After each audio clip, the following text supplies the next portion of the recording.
Don't look at me like that. I know what you're thinking already. Mark, how on earth have you gone 2 weeks with the same uploading times? That's never happened before. Yeah, I know. We're getting better this year. More efficient, more formal. Isn't that right? Welcome back to the Blacktown Football Hour podcast. And of course, it is our inaugural Premier League ins and outs episode. Isn't that exciting? So, for those of you who closely follow the Deploy Premier League, you're going to love this one. Just a bit of a look ahead, a reminder that the Deploy Premier League 2 starts this weekend. Yes, it's going to be hot, so if you're watching right now, please remember to pack iced water bottles, bring thermal water bottles to keep the cool in, bring eskies if you can. If you're not meant to bring an esky for this week on the schedule, you're meant to be next week, bring it this week as well just to help out. Cloths, put them into the water and then put them over your heads during the water breaks and stuff. It's going to be a real hot one. But we do start this weekend, so get excited. On here, and down at Aquilina as well. I'm extremely keen. So to those Premier League fans, your first match of the round is, of course, Polonia Rams versus Oakville.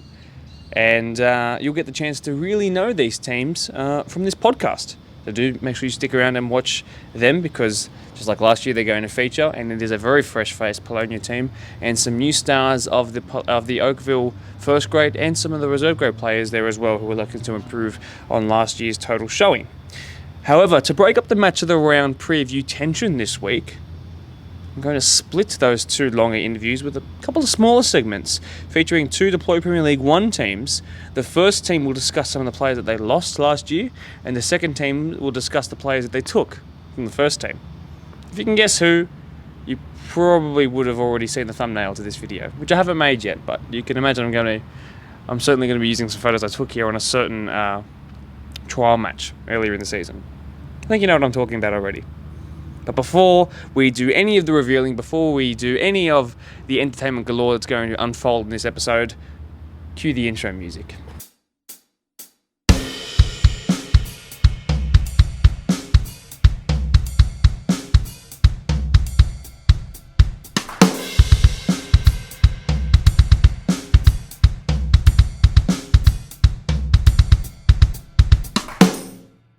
But first, we always start with the results, so let's start with the Spartans boys. It was a tough day away at Rockdale Illingdon to St George. Huge pitch it is compared to this one, for example, in the heat as well. Our 13s and 14s lost 3-1 and 5-1 respectively. Our 15s got the only win of the day. It was 3-0 in their favour. And our 16s went down 3-2, our 18s 2-0, our 20s 4-2, and our first grade went down 3-0. I'm sure that they'll bounce back. It was the first defeat of the season for the first grade. I have no doubts that they will rest and recuperate ahead of this one this weekend. Our Spartans girls were up against Bankstown City on a less hot day than the Saturday, but still a pretty heaty one, that's for sure. The 14s stole the show as 9-0 winners. The 15s 7-0 winners. Our 16s 3-1 winners. Our 18s 2-0 winners. Our reserve grade 1-0 winners. And then unfortunately our first grade went down 3-0 to a really strong this year Bankstown City Lions first grade side. Our only loss of the day, 2 set pieces and a mistake at the back. It's a very young squad and there's room to improve, but at least those rooms for improvement are easy to identify, which is good. The AYL boys are looking strong after match week 3 went ahead. 2-1 winners were the 13s, 5-0 winners were the 14s, the 15s won 2-0, the 16s suffered the only loss of the day, which was 3-0 against them, while the 18s won 3-0 to flip that result on its head. 4 goals conceded in 5 games, and of course 12 goals scored, and it was against a MacArthur FA. Not bad. In the Australia Cup, bit of a different segment, of course. The Australia Cup's going ahead into preliminary rounds. In the Blackdown Derby, which was played here on Saturday night, late on it was, Doonside Hawks played a hugely entertaining game against Eastern Creek, and 2-1 winners the Hawks were. The New Look Creek side, however, I can say and confirm, were fantastic to watch. I'm expecting big things for the recently promoted club. Although the Hawks did end their game with 9 men due to an injury and a Kyle Dominici red card. I know you're not watching this, Kyle, because you don't do social media at all, but we had a good laugh about that for sure. Glenwood Redbacks played next door at Wanderers against Rouse Hill Rams, who are coached by former Spartans women's head coach Brad Attard. And Rouse Hill finished the game as 8-0 winners. We'll emphatic win that one over our second division side. Parkley were here against Kissing Point FC, and the visitors emerged as 7-0 winners over our Blacktown-based boys. Marion scored 2 in the last 8 minutes to beat Locomotive Cove 4-2 in an awesome game. I was following it on from their social media updates. Really well done to the social media team there. Proud of you guys. Marion, as I said, they won 4-2. Ponds lost 2-1 to Fairfield Pats, bit of a surprise on their end. And Quakers Hill Juniors won 3-1 over Thirroul FC. Boom, it was a great game to watch as well here before the Blacktown Derby, as we called it. Finally, Workers FC beat Coaldale Waves JFC, I imagine that means Junior Football Club, 2-1 on the road. Congrats, guys. Real strong team they are. Right, let's start with some Premier League ins and outs. Unfortunately for you viewers, I can only go off what I have been given, so not every single club got back to me. Some preferring to hide their transfers, for example. I'm going to flash up the names for you on the screen to gawk at, but I'm going to be talking about a couple of them from the experience I've had watching them or knowing them myself. So let's begin with Blacktown Workers. They've lost their number one from the first half of last season, Evan Moses, but you might remember he did a lot of work with the junior goalkeepers at the club. He was running his own goalkeeping-based academy, external from Workers as well, but he also did get injured in a match of the round game against Quakers Hill Juniors, and that's where Ben Dalkeith stepped in and really he went from stride to stride, increasing the length of it each time, game by game did Ben. So Evan Moses is out. Blake Mabry has also left, having joined Doonside Hawks, but according to the Dooney boys, the Workers were happy to cut ties with the pressing striker. His brother Logan Mabry also joined Doonside Hawks, by the way. Liam Jackson, who was considering retirement last year due to a number of injuries and the fact that he's got 3 kids, if my memory serves me correctly, has now formally retired. I haven't had a chat to him in a couple of match weeks, but it's I know he was considering that last year, and it's good to know that he's settled finally with the decision. Mind you, I wouldn't be surprised if before June 30 he comes back. So Liam Jackson has formally hung up the boots for now, and he's certainly a squad favourite, so I'm sure he'll be there to support them for a couple of games, perhaps the match of the round where I can say hello to him again. And now finally as well, former first grade captain, then reserve grader, and now coach of the 21's grand finalists, Amrit Singh, has called time on his career. They've pulled in, however, Champion of Champions winner Chris Dalkeith from Ponds, multiple-time premiership winner with Doonside and Ponds as well. A huge signing as he links up with his brother Ben Dalkeith, although he did miss a penalty against Quakers Hill Tigers in a trial match that I was at a couple of weeks ago. So, Chris, if you're watching, not sure what that was, but I know you're a defender, so stick to defending. Then as well, so that's a huge signing to link up with his brother Ben, so they'll be at the back holding the fort down. Rajan Reddy rejoins after a stint in the champion all-age men's Division 1 Workers side. They played one of the final game of the 2022 season here. So that's an awesome signing for them. Back in the squad, he's a wonderful character. The raid of Riverston continues as both the Bazina brothers join, and yes, I do mean the referee-voted Deploy Premier League 1 Player of the Season, Brendan Bazina, has joined. That's a serious midfield now. Chris Chum and Ronak Ram were 2 key players who excelled as part of the Grand Final Workers 21 side under the tutelage of Amrit Singh, so they've also joined up with the senior squad now more formally as well, so they've been included on the ins and outs. But that is Workers for this year.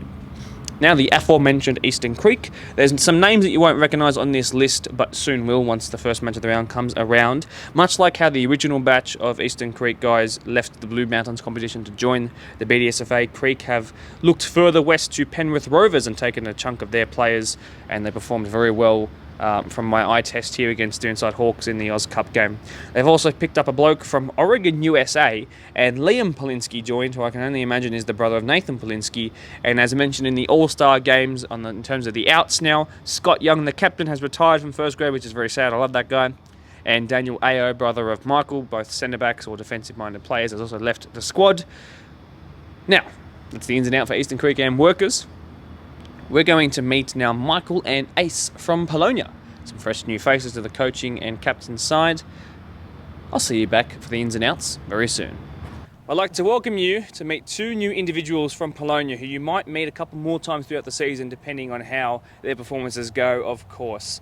And they might have had a bit of a tumultuous time last year, but this is a new squad with a new leadership team and a new set of coaches and physios and the like to help them through for 2023. The boys from Polonia, a big club historically, of course, in Australia, and let alone just in Blacktown, are ready to recuperate for 2023. Meet Michael Cullen, the new coach, formerly of the 21s last year, and Ace, who was also part of that 21s team last year, who you would have met on Media Day as well, who's up now in the first grade space for PL2 as well. Boys, thanks very much for joining us here. Are you excited to feature on your first podcast? Yeah, first time. Excited. Good. So we'll just get straight into the questions. We've got a nice long segment with them, and you'll get to know them better than your own parents by the end of the episode, that's for sure. Yeah. So, Michael, I'll start with you. You were the 21s coach in 2022, and you've got the honour of leading this club into a new era, which has started by bringing along one of your star players in Ace from that squad into the senior space this year. So, it's time we learned a little bit about you as a coach. So, why don't you start by divulging into your coaching career? So, tell us about what's led you to being a coach at Polonia today. Well, pretty much just an ex-player, really. Heaps of injuries, so got a bit bored and took on the under-20s. Little brother played in the under-20s. So I pretty much took the spot, made a team, did pretty decent, all the boys under 18, and we came third, so thought why not keep going. Yeah. Who had the better footballing career? Was it you or your brother, do you reckon? Definitely me, by far. Good stuff.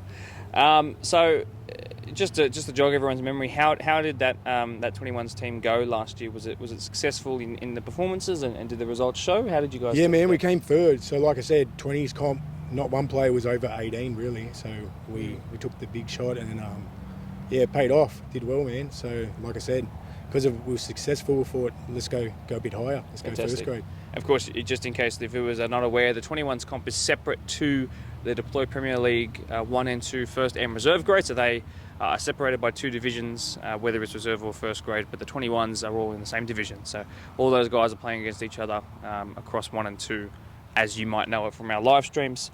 Premier League fans will get to hear about this tomorrow when I do release the Media Day footage that we filmed down on the other end of the pitch.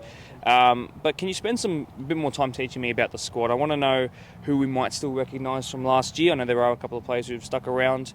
But firstly, I want you to tell me about Ace and any other players that you brought up from the 21s. Yeah, well, pretty much we bring two boys up from the under-20s, Ace and Marcus, our goalkeeper. So pretty much the boys from the 20s approached us when we were making the first grade team, both wanted to push their limits, give it a go in first grade. So like I said, Ace is bigger than me, so I think he can handle himself. Who can we recognise from last year? So I know Pedge is still involved. Yeah, pretty much Pedge is the main one from the first grade. Pretty much myself, my brother David, Ahmed and Taryn were all in the reserve grade. Pretty much we jumped in at the back end of the season playing, just to get the legs back from off the couch really. So we pretty much got a little bit of running, got the love for it again, and we're ready to play this year. Fantastic. Full pre-season. Well done. Ace, I'll pass the microphone to you now. Yeah. So we spoke briefly about your rise into the big leagues during our Media Day, of course, but we get the chance to really expand on that further when we talk now. So what's it been like to make the jump up for you and for Marcus, your goalkeeper as well? But we'll start with you. But what's it been like to make that jump up into the senior space? No, of course it's a big jump, coming from 20s to first grade, just being pushed myself, and I can see that, especially in the trial matches, that I have been adapted to the environment now, and can't wait for the season. Yeah. So when you've been involved in training in any trial games, have you sort of found that you're playing like sort of full 90 minutes, or are you being entrusted to teach the new boys the Polonia way? What's been your role? Because it's so strange, because you're dropping down a division, but you're going up yourself. So how have you sort of, has that been difficult for you in any sort of way, or are you enjoying the transition? Of course it's been difficult, but I have been enjoying the process. At the start, I wouldn't say I was getting 90 full minutes, especially me in the midfield. We have a lot of competition in there, but it's good. I like that competition, like push myself into new limits and try to just like get into that first squad, yeah. Mm-hmm. And one thing I've never really had the opportunity to ask about is what it's like to for a club to go through relegation and then come on this podcast. It's not happened, of course, due to everything that happened in those 19 to 21 years, starting with C, of course.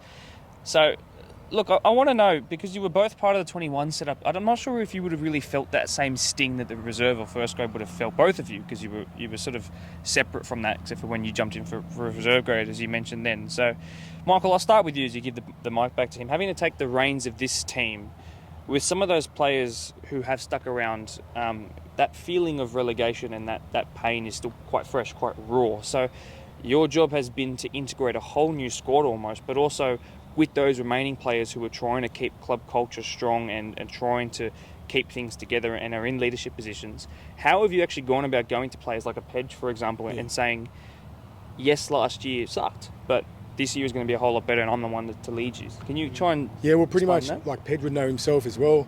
The atmosphere was pretty bad last year. Training wasn't consistent. This year, whole new vibe, new players.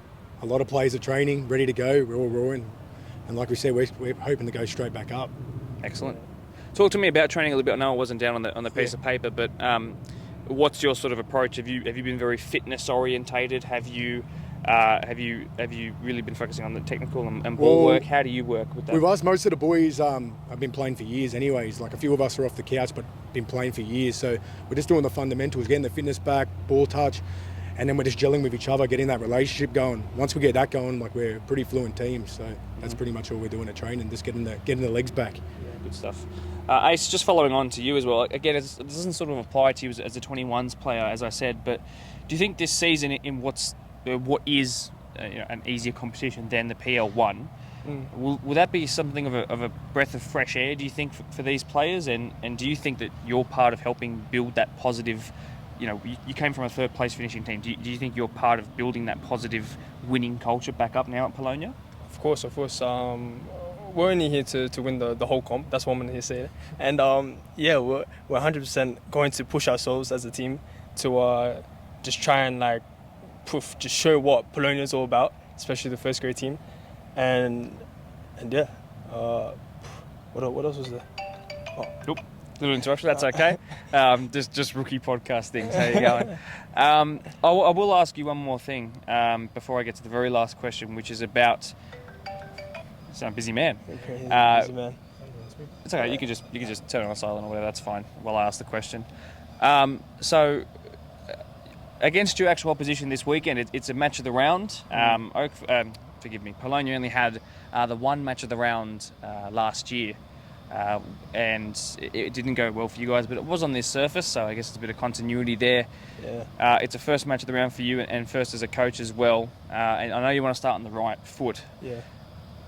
Oakville did feature last year a couple of times in a couple of games where they played really interesting styles of football, and they had one of the top goal scorers last year in a certain guy called Logan Wilkins, who was the second top goal scorer the whole year. Yeah. So they are a strong team who finished in fourth and then bowed out, unfortunately, in the first round of the finals. Can you tell me anything you know about Oakville as an opposition and how you sort of plan to approach the match of the round occasion, or is it just another game for you guys and Oakville's just another team? Yeah, we pretty much don't really know much about the Div 2 comp, so we're pretty going unaware. Yeah. But pretty much we're just going to push our game. If we play our game, I think we beat most of the teams in this comp, so that's what we're going to push, make the other teams work. Mm-hmm. Have you been feeling that confidence come through of, with the pre-season results, which we will talk about with this final question in a second, but with pre-season and with training, have you felt a sort of shift in the right direction? Can you back more? Yeah, of course. Especially as what Michael said. He was mentioning how we're basically trying to work on the fundamentals of football, bringing that touch back and the fitness, of course. So yeah, of course, I feel like we're stepping in the right direction, and just beat those teams in the most basic ways. Yeah. Very last question, and this is probably the most important one for me, and that is, there was a certain pre-season trial match where the results of which spread around the Premier League space like wildfire, actually. Polonia beat Pons 2-1. So the relegated team from 2022 of PL1 who beat the premiers and grand finalists of the same year, which was very strange, and nobody really knew how to look at Pons or look at Polonia from it. I want to know from your opinion a little bit about that game, sort of how it went, and was that a sign of what's to come, or was that a fluke game? Oh, well, the game was our first game as a team, so that tells you something straight off the bat. It was a fast game. We were all giving it oars. Half the boys from not half, but 3 players from our team are from the Ponds. So we sort of knew how they played anyway, so that gave us a bit of an advantage. But pretty much the whole pre-season, we've been versing Div 1 teams, so we know we can keep up with Div 1. Literally, we just got to get the club revamped and back up there so we can show it next year. Mm-hmm. In terms of, were you playing in that game? Yes, I was. Okay, so I'll ask you this now as the very final question. Yeah. What was it like out there in the middle of the park when you're putting it and eventually coming up with the dub against the team who were the best performers throughout the season of any of our Blacktown teams? Yeah. What was that like? Yeah, it was, especially as the first game of the season, or trial matches. It was a big like push and a big whole new challenge, me going onto the field. But yeah, like as I said, like it made me be more adapted to that type of environment and allow me to like know how the team plays, especially how a top Premier League one side plays. So yeah, it was good. It was a good match, yeah. For sure. Guys, it would be great to have Polonia back to at least being in the right space and heading in the right direction and trajectory, of course. They deserve it for being such a big club, of course, and such wonderful people at that club who make things tick on match day weekends. Guys, thanks very much for joining us, Michael and Ace. I know we're going to see you many times throughout the season, but welcome to your first podcast episode, and I hope you had a good time. Appreciate it. Thank you. Welcome back. Time for some conveniently timed Polonia ins and outs. Shannon Cullen joins his brother Michael, this time from the Ponds as well, as has Jacob Moiser, whose father was an international representative for Poland on a number of occasions. Some pretty cool family ties there for sure. They've also brought in goal of the finals contender Nishal Shankar, who scored the second last goal of the BDSFA season last year, playing for Blacktown Workers All Age Men's 1. He scored a cracking goal. He's a real midfield general. I can't wait to see what he can do with better players around him. And I think it's an awesome little niche signing. Shane Kumar, not to blow smoke too much of his teammates as well, but Shane Kumar has joined that team as well, and he was pretty critical in that win for Workers in that All-Age Men's 1 final as well. They have, however, lost Mandela Moga, who has gone to Ponds, and a couple of their other experienced players. Daniel Gauchi has moved into their reserve grade side, who's a personal favourite of mine when I did watch him, and the now 43-year-old Ole Romy has departed as well, a little fan favourite as well. So that's a really loud truck. Holy smoke. Let's go through the ins and outs at Minchinbury Jets. Coach and reserve grade captain Blake Morris's favourite John Haynes has left the squad this year, as has brother-in-law of former Socceroo captain Matthew Speha. He's the brother-in-law of Mile Jedinak, by the way, the more you know. From Glenwood, they've brought in the very well-respected and physical presence of Kwaku Asare, among a huge influx of 21s players, and 3 players with the last name Singh to add to Simran Singh, who was there last year, making it 4 Singhs. Singh. Let's go chat to Doonside Hawks, shall we? Let's say hello to last year's PL1 champions, as you might just so happen to remember. 2 Zwerubs, Glenn to my nearest right, and then Jaden just a little further off to the right. Nice to have you guys back. Thanks for joining me on this fine Wednesday afternoon. How are you guys going? Good, mate. Good. Good to hear. Yes. Yeah. Excellent. It is great to have you back for another year. It's interesting, but when we watch professional football, we tend to see that teams can be dominant for a long period of time and then win titles for so many, years on end together, back to back to back. But eventually the reality is that those teams have to refresh, whether it's a change to the front 3 or a change to the defensive line, maybe it's a goalkeeper upgrade that they need. Eventually those teams do need to recuperate in a different kind of way. The interesting thing about Doonside, isn't it, is that you guys kind of won slightly against the odds. I think particularly from the pre-season and the first 2 games of the season, no one would have really tipped the end to your season, but against most people's bets from the start of 2022, you guys achieved everything, really, that you would have wanted to. And you've had a mass player exodus. Fortunately or unfortunately, we'll see how this season starts off. Perhaps it was a sense of history wouldn't repeat itself. Perhaps it was a sense of, there were perhaps greener pastures somewhere else in the BDSFA for these guys to go to. Some of them retired, of course. It's different for everybody. But in your opinion, Glenn, holding the microphone up first, why have Doonside suffered so many player departures from the 2022 to 2023 off-season? Well, look, some players decided to finish their careers off. And a couple of boys have moved away and they're playing in another district. You got blokes like Geordie O'Keefe, who wants to play with, he's done what he wanted to do and he wants to play with his brother. Never know, he could be back next year. And then you got a couple other boys that, like you said, maybe greener pastures and want to go out and try something different. Won a league now. We'll see what happens. But we've recruited well, and we've done pretty good in the pre-season. I think we're undefeated at the moment in first grade. But yeah, we've done all right. Like we've replaced them, and we'll see how we go this year. So some of them moved into the NPL space, of course, as well, which is fine because I think you've inspired them to not only win a league title, which is a sense of not only accomplishment but fulfilment. And sometimes when you hit fulfilment, it's time to test yourself again and go harder. So those boys that moved back into the NPL space, exactly. I guess you could say you inspired that to go back and reach. Some of those guys were involved in the NPL in their youth and then came to here for a bit of a change, and now they're back feeling more confident again, which is absolutely to your and Doonside's credit. I want to talk about as well, Jayden, I'll ask you, because I know you're always hard at work scouting and networking to make sure that you have fresh players coming in, of course, but can you give me an insight into what the recruitment process was for the off-season? Were you kind of waiting for the rumours to come true with players leaving, or were you trying to replace players while they were still locked in? How did it go? Obviously, we want to strengthen on what we had. So, during the year, like you ask around to guys that might be unhappy or might be looking for something new. Ask them if they want to come down and join the squad. Got a few through that. But to be honest, we just got a lot of new trialists just come down. I think the first night at trials, we had a full field game and not one player out there was from last year. So it was pretty good. Obviously, our success from last year built on that. And yeah, not much else to it, to be honest. It's just kind of made itself. Well, I guess it's the pull that you might expect in a set of trials that the champions of Blacktown do deserve. I'll ask you as well, Jayden, seeing that the microphone's with you already. You've had a success against some of the teams that your former players of 2022 have gone to, and I guess that must make you feel pretty good. Glenn, I'll ask you the same thing eventually as well, but do you think you guys have actually gotten stronger since the 2022 squad?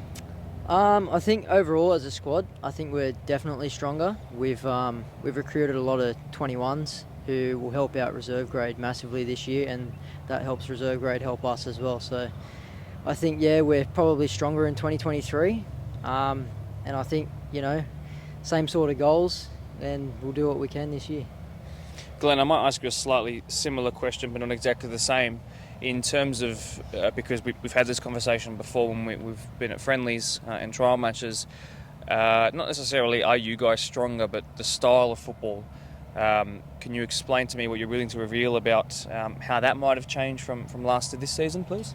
Oh, I can tell you that after the Quakers Memorial game, at half-time, I had one of my boys come up to me at half-time in the dressing room and said, we actually play a lot different now. And that was an eye-opener because we were playing a lot different. We were more calmer on the ball. We got a few technical players in the squad now that very talented and like to move the ball around. So yeah, it was an eye-opener. He said to me we play differently now, and I noticed we did play differently. So it was good. So the boys are adapting to each other already. Fantastic. Doonside, thank you for the little circuit breaker in between the longer segments. That's all we have time for, but thanks very much. Do appreciate it, as per usual. You. Well done. Thanks for having us. Well done. I'm joined by two familiar faces, but one certainly in a set of colours that you might not have seen him before, usually used to a certain maroon, but those colours you've already seen on the podcast, and now, surprise, big reveal in our Premier League Ins and Outs episode. The first of many for a couple of years to come, I hope, for sure. Quakers Juniors, Jules and Ethan Eichen, thanks very much for joining me. How are you guys going? Yeah, really well, thanks, mate. Good. Let's get straight into the questions. So, Jules, firstly, congratulations on the baby, by the way. Thanks, mate. Appreciate it. I'm really delighted. I've seen all the social media posts come through, and it's good to see everything's going well. And you're still finding time for podcasts and all the training. So, a bit inspirational on your end for sure. But I'll ask you a bit of a personal question. You had a gig with Spirit, of course, in the women's program. Yep. Played against the Spartans here on a couple of occasions in years gone by, but you've stayed with your beloved Quakers. So why don't you just run me through the reasons why you chose Quakers over the NPL? Yeah, well, it's pretty much like you said, new bundle of joy in the world, and my first, and me and my wife's first. So, I can't do what I did last year, which was do Quakers and an NPL side, and that basically meant that I was doing 7 days a week from November one year to September the next. Just too much, especially with a new bub. So I guess the reason why, I obviously stuck it out with Quakers and just at this time stepped away from the whole NPL scene was more, it's very close to home, so I can easily get back in a really quick way. I guess I get the license to sort of do and build what I need to build, which is going to develop me as well. And not to say that I didn't develop at Spirit, and certainly had a great mentor. Ross Addison and T. Gauchi were fantastic with me and continue to be. But the NPL door isn't shut completely. Still have aspirations to do that eventually, but one or the other, not both. Good, that's what I wanted to hear. So one day that door would open back up, which is awesome to hear. I'll get you to pass the microphone to the man of the moment, in particular with this podcast episode, Ethan. New colours, my friend. Is that jersey feeling snug on you yet? How's the first couple of months been of pre-season so far? No, pre-season's been good. Enjoying it. Boys have welcomed me with open arms, which is really good. But yeah, just keen to get the season started. Mm-hmm. I'll give it back to Jules and keep the suspenseful couple of questions building up. Retention hours are important on the YouTube platform. You had a hole in your attacking midfield worth about 20 goals, maybe 35 goal contributions all up last year, give or take. Probably give, actually. Yeah. I want to know, first and foremost, how you've gone about filling that. There's been rumours circulating around the Premier League space. Of course, we're talking about George Panay, of course, who wore the 15 for Quakers last year and once scored 5 in a game, scored hat-tricks on match of the round games. He was absolutely phenomenal. Besides, of course, the one standing next to me, you've also had a hole to fill at the back, your vice-captain having stepped away from the game as well. So can you tell me about how Quakers have gone about plugging those gaps? Yeah, it's been a bit of movement in the off-season, but the most pleasing thing is, for the most part, they've been reasons outside of wanting to leave Quakers, just circumstance, which is always pleasing to see. Still disappointed to lose a couple of them, but it is what it is, and fully respect and understand the decision. But look, I haven't had to look too far, especially with those two positions that you've mentioned. Gatsby Gray has been a revelation at 10 in Prems so far in the pre-season. On the weekend, we had the Oz Cup game against Thirl from South Coast, and he pitched in with 2 goals from 10. He did. Work rate was unreal. He was very good. Really pleased with him, and he's doing bits. And probably underrated on the weekend as well. Our defence, Connor May has started to partner Ryan Marchant, and he's been exceptional so far. So I've had to look within. We've also got some new players in as well, and some fresh faces coming up from the 21s, which I think are going to do really well stepping up into first grade. But yeah, we've done all right with recruitment. Yeah, and that's what I noticed. Connor May usually played as a 6 at times that I watched him last year, so for him to drop back into centre back, he's doing well, and he's looking very physically strong as well. So he's doing good. Sol's all up and down the pitch in new positions as well, but it looks like he's finally found a home further up, which is really good. So you've got that versatility there. Let me ask you the pressing question now, and then I'll let Ethan explain it in his own hands as well. How did you sweep this guy off his feet into getting into Quakers colours? It's a love story. It's a great love story. Probably too long for the podcast in full, but look. All jokes aside, it started very casual. Basically, we just chatting away through Sol, and then obviously 1-on-1, and it was never a case of trying to chase players down. Just more having conversation, understanding what Ethan wanted out of his football next season, where his headspace was, and then just sort of an open invitation to come down to a session in the off season, and look, if the environment is for him, that's great. If it's not, completely understand and all that. And luckily for us, he has chosen to sign up with us this year, and we're ecstatic to have him. He's a great talent, and I know he's got aspirations to play NPL as well, so it's something that we share, that NPL aspiration in the future, and I'm hoping I can help him do that this season. Fantastic. Ethan, now you're not a Doonside junior, so you're not sort of intrinsically tied to the club. I believe you're St Pat's in years gone by. I'm not sure if that was the first ever club, but I know that's one of the former ones. So you've been to clubs before the Premier League space, and now that you're at the pinnacle of sort of Blacktown local football, this is all part of the fun, of course. In your perspective, what was going through your mind? Actually, no, let me ask you first. When did you first start to consider that next year might be at proverbially greener pastures, like quite literally greener pastures? What can you reveal to us about what point of the season, and what sort of convinced you to switch over? Obviously, I was dedicated to Doonside last year. Didn't really think about moving on at all. Like, I play my football where I sign. That I keep that true. But yeah, just as Jules said, talked through a mutual friend, and then talked one-on-one. Got me down to come like train/trial. And yeah, I just enjoyed the training session. Like, it was run how I want it to be run, and yeah, just loved it from there. It's good. So those NPL aspirations, a lot of the Doonside, well, a couple of the Doonside boys who were NPL juniors, through 16s or 14s or 18s level, had come back into the sort of the clubland Premier League space, and then made their way back into the NPL squad once, Glenn and the boys at Glendinning Reserve had got them firing back where they wanted to be confidence-wise, which is a real big credit to him, as I said to him when they were on a couple of hours ago. That's something you want to do maybe next season or the season after that and beyond. So what sort of convinced you of that, and what is it that you think is about this environment that's going to get you there even quicker? Jules, obviously, like the training sessions, they run like as he trained the Spirit ladies, which is good. And I just thought, yeah, that's what I want to do.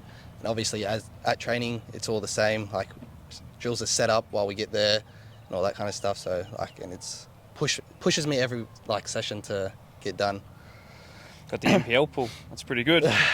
Now, funnily enough, as I texted Julian a couple of hours ago as well, first game against Doonside, it didn't quite go your way. There's a couple of photos that I took on the day of you having shots from around the penalty spot, and they beat you. I wouldn't say convincingly, but the scoreline wasn't kind to your attacking side. So, but at the same time, you just welcomed the new one. So you were in and out and posing for a couple of photos, then you left again. So it was a strange day involved. It was weirdly hot, and it was it was a important trial match at the end of the day, but it was still a trial match. So there wasn't any thoughts of, I made the wrong decision here, or was it just part of the pre-season process for you? No, definitely just part of the pre-season process for me. It was just good to get 90 minutes in my legs. I haven't really played that much, obviously, the off-season. But yeah, it was just good to play them. Like, they're always going to be a tough squad, I know that. But yeah, it just helps me bring the better out of me for the next time. Very good. Julian, I'll pass back to you. Yep. It's been since 2018, so it's been 4 years. We're going into a fifth since Quakers were last at the pinnacle. Yep. I'm not sure if you were actually playing with Quakers when they were champions. So you were champions. I got a memory on Facebook, and the first photo of Quakers playing their first game of the season was you in the 10 jersey. So it made me think of this question. But Quakers for so long a big club, and they've had success throughout different eras throughout their time. They're not sort of just dominant in one spot and then have faded away. You've had success throughout plenty of years. So I want to know, how far are we from seeing Quakers back to the top? And do you think this and the new the additions to the squad can be, this may be the year? Yeah, look, I think you know me, and you know obviously what we've talked about last year, even when I've come on the pod, that that's definitely a long-term goal. But we've set micro goals within the team. We've all talked about it. We've discussed it as a team, as a squad, from the staff, the club, all the players. Everybody's on board with the same message and all going in the right and same direction, which is fantastic. Yeah, and look, I think even going further back, I know 4 years or 5 years ago we're the champions, but it's been even longer since we're premiers. And football purist to me, that is the best team in the competition, the one that comes first past the post. People can win one-off finals games, and that's nothing against anybody that's done it. We did it. When we won the championship, we came from sixth and won the whole thing. So, but yeah, look, the goal is to take each game at a time, and we'll see where we end up. We'll end up where we deserve. Fantastic. Well, that's your ins and outs, and probably the highlight of the episode. Certainly seeing a familiar face in new colours. Hope you guys enjoyed. Mr. Bombach, Mr. Eichen, thank you very much, as per usual, and we'll have you on at some point later in the season, I'm sure. Thanks, mate. Thank you. Bit of drama there. Always good fun, isn't it? Let's go on to Rivo now. Not too many familiar names who weren't already there last year, but some big outs for sure. You already know about the Bazina brothers. The marauding fullback Jack Edwards has also departed the club. Nick Cauchi, who is a truly tireless runner, has joined Doonside. Goal of the Week winner from 2021, Joel Craig, has as well departed. And finally, Mount Druitt's least favourite son, David Enriques, was 16 when he secured a 3-0 down to 4-3 comeback win. His goal made it the 4-3. He was 16 years old at the time, but he's departed the club as well. It's a little bit sad. For Quakers Hill Tigers, the list is short, but the impact could be drastic. Scott Whalen is out. The incredibly experienced Matt Harrison and former captain Kevin Cawthorne exited stage left as well. Big losses in the midfield there. Their most well-known signing is Jackson Deeth, so I now could feasibly be on the commentating mic and say Deeth to Deeth, and Deeth scores. Robert, Stephen and Jacko, the younger brother of the two twins, now all in the same club, could be in the same starting 11. That could technically mean that just under a third, or just above a quarter of the entire starting 11 could have the last name Deeth. That's going to make my job quite easy, isn't it? Finally, for the PL1 champions Doonside, Ethan Eichen is, of course, the headline act on the way out. Jack Hawkes joined him as well. That right flank of Quakers looking strong. Jordan O'Keefe is off to play all age at Polonia in one of the lower divisions to play alongside his brother. Ronan Berhoni is a full-time DJ who is pursuing the work-life party to great success if his Facebook and Instagram posts are anything to go off, and he was more than happy with me saying that, of course. I checked with him. Power to him, by the way. He's doing great things. Jamison Himwood and Daniel Alessi are both trying their hand back at the NPL game after being youth players who came through their own respective seasons. Daniel Alessi, for example, was through the Marconi system for a long, long time, but they're now into senior space, having got their mojo back under Glenn Zwerb at Doonside last year. Fantastic stuff. They're both at Parramatta FC with Blake Skur, funnily enough, from the Ponds as well.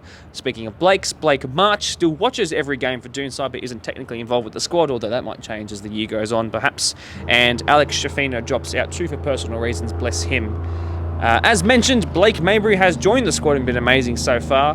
Brother of Eamon Osama Zakout joins. Nick Cauchi, as mentioned before when we were talking about Rivo. Ben Sali Toure has moved from Sierra Leone at the start of the year, was then spotted kicking a ball around Glendinning Reserve by a member of Doonside's committee, was then asked to trial with the Premier League squad, had a really bad first session and then absolutely rinsed everybody, including the captain Jaden, in their second session, and is now in contention to be the starting striker for the year. The more you know. Great stories. He'll be on the podcast at some point this year, I promise you. And finally, Marcus Correa has played football in Germany, but has linked up, having returned back to Australia this year, and he will be joining Doonside Hawks, and he is a very technically gifted player. I also used to play with that guy out in the Abbotsford competition, out in Five Dock. The more you know. So that's it for the ins and outs. Let's chat now with Oakville as we preview the match of the round from their perspective. See you soon.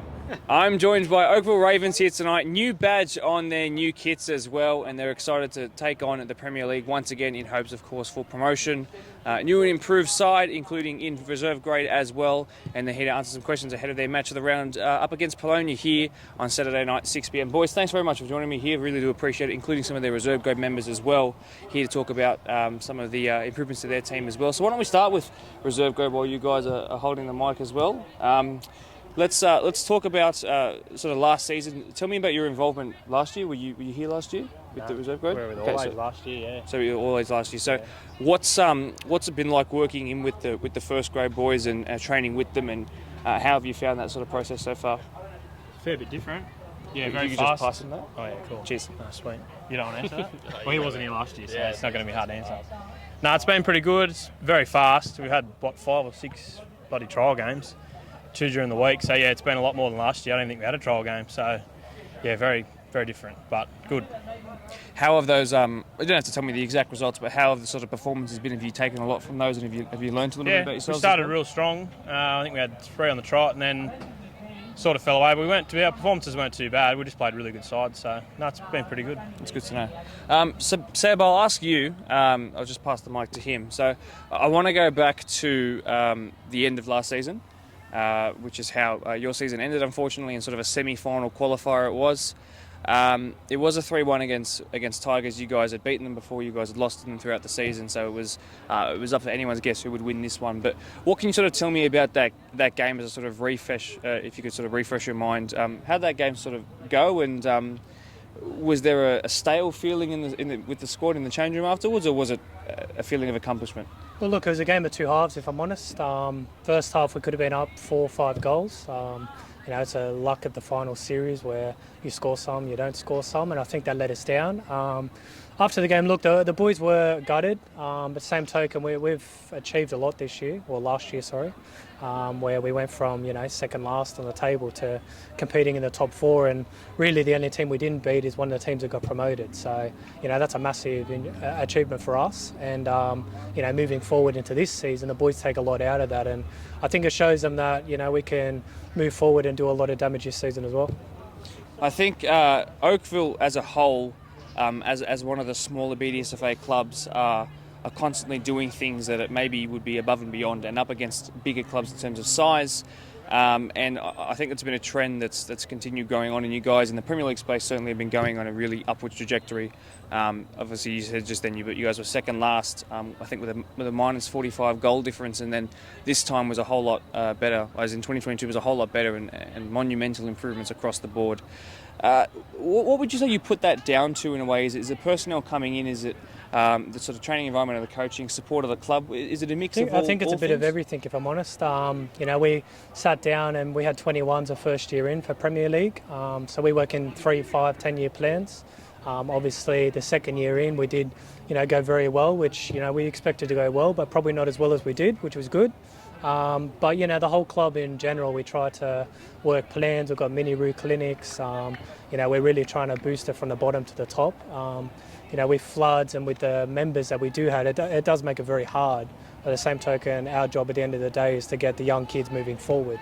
So this year with the 21s, they're a good bunch of kids, 17-year-olds up to the age of 20. And, we're really giving them a lot of time and space. Trial games, they are able to, really expose themselves in first grade as well, which, at the end of the day, that's what we try to do. And I think that helps us in advance. I'll pass to either one of the reserve grade boys. One thing that Oakville did struggle with last year was getting a sort of consistent 11.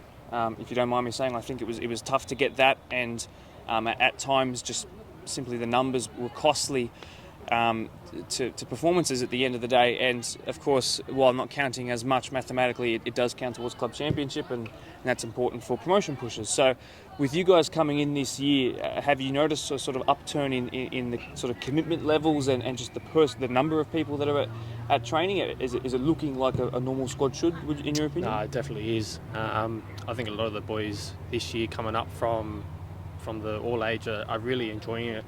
I think the quality has changed, and they're happy to actually push themselves, and we're happy to do that with the club, like with all the teams, whether we filter into the Prems higher than us, and I think the boys are really just enjoying it, just being here and playing on a high level. So yeah. Fantastic. Seb, back to you. With pre-season in the first grade space particularly, what have you guys sort of gotten out of that? And you haven't happened to play Polonia at any point, have you? No Polonia. Okay. No, we try to play teams that are higher level in different districts. So, we went up against Granville on the weekend, which is Tony Bash's academy side, most of it. So you're playing people from, your Mariners and big high clubs, and, we're learning a lot out of the games. And as I said, we are trying to inject the youth in there to give them a bit more experience. So I think we're getting a lot out of that. We have played one person in our division that we did go down to, but, we're still playing with the numbers. We're still playing with where people can, play and sort out some more positions. So, they're still early days, and, we wouldn't play Polonia, obviously, because that's, something that would shoot yourself in the foot, but yeah. Now, you guys, of course, are coming up against Polonia in the match of the round, the first of the season.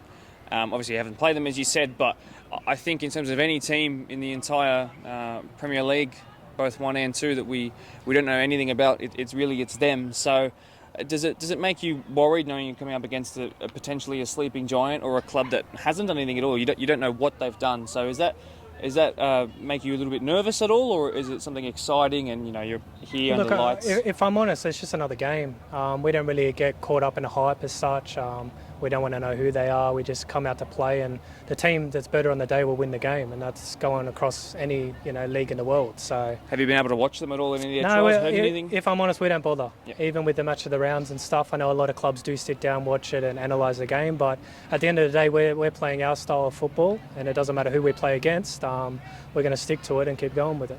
Now, of course, this is the Premier League Ins and Outs podcast. You've already seen the little bit of time that we spent with Doonside and Quakers and their player transfers between themselves as well in the PL1. Plenty of drama happening there.